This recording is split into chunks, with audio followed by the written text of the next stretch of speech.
Hey everyone, it's John from Tasty Squad, and it's my first review in a long time, so without any further ado, today I'll be looking at Injustice 2.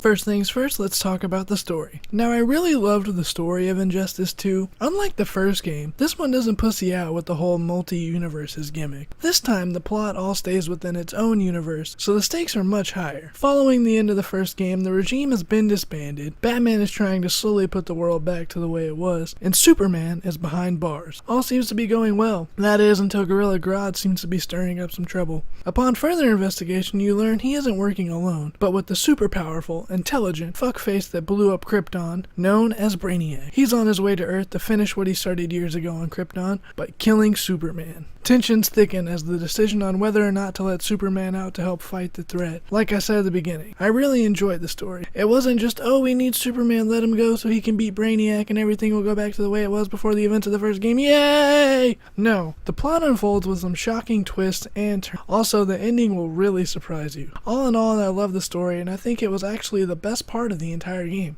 By the way, fuck Superman.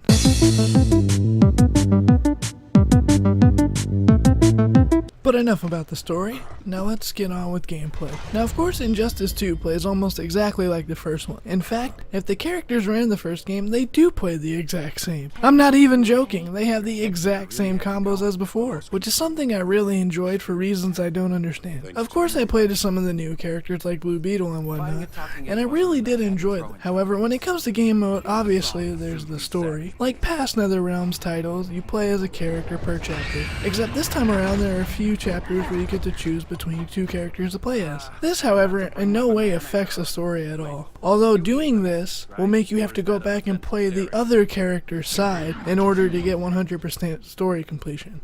There is, of course, the regular arcade tower that you can play, which is standard for most fighting games. Of course, like any arcade mode, you fight to the end and then you get the ending for whatever character you decided to play as. However, there is one slight variation to Injustice 2 arcade modes, and that is the fact that you can choose to play either the 5 fights, 8 fights, or 12 fight towers. Usually, games are just, you play the tower, and it depends on the difficulty is the number of combatants you fight. Here, you can play any of those three at any level of difficulty you like, which is nice. Say you want to kill 5 minutes and want to do a quick 5-minute tower, or maybe you want to, sit there all day and do the 12 fight on expert, which is a really nice addition.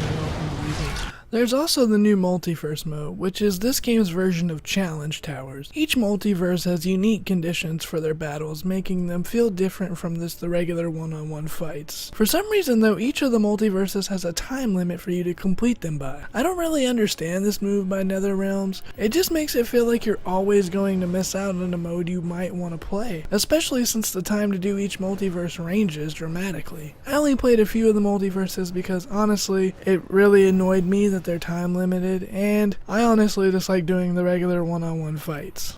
There's also the online modes, which usually seem to be a lot more, but this time around there's really only the ranked match, which counts against your global standing, player match, which does not count against your global standing, private match between you and people on your friends list, and then there's also rooms where people host rooms and they create games with very special criteria. Usually people go in there if they want to, meet a bunch of people and play with a bunch of other people. But other than that, there's no more theater mode, there's no more King of the Hill, which is really weird. They're really basic with this multiplayer mode. Which is okay, because if you're like me, you're gonna get your fucking ass whooped, so you don't even touch it.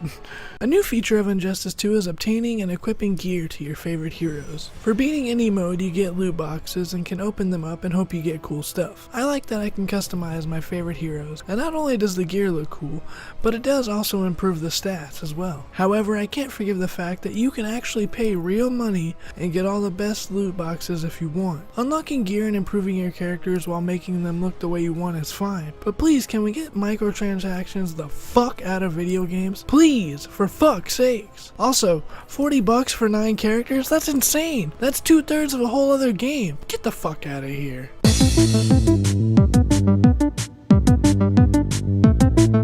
Anyway, Anyways everyone, there's my thoughts on Injustice 2. Overall I really enjoyed the game, especially its story mode. As you can tell, it does have some things that bother me, but most of these things I'm willing to overlook because what we do have is a very fun fighting game experience. I'd give Injustice 2 a 7 out of 10. It's a lot of fun, but with most fighting games, they can tend to get old a bit fast, especially without a tag ladder. Yeah, there still isn't a tag ladder in this one. Anyway everyone, thanks so much for watching. Please hit that like button if you think it deserves it. If not, tell us down in the comments below how we can improve things. Also, maybe even subscribe to stay up to date with Tasty Squad Gaming. I'm John, and it's been awesome. And as always, stay tasty.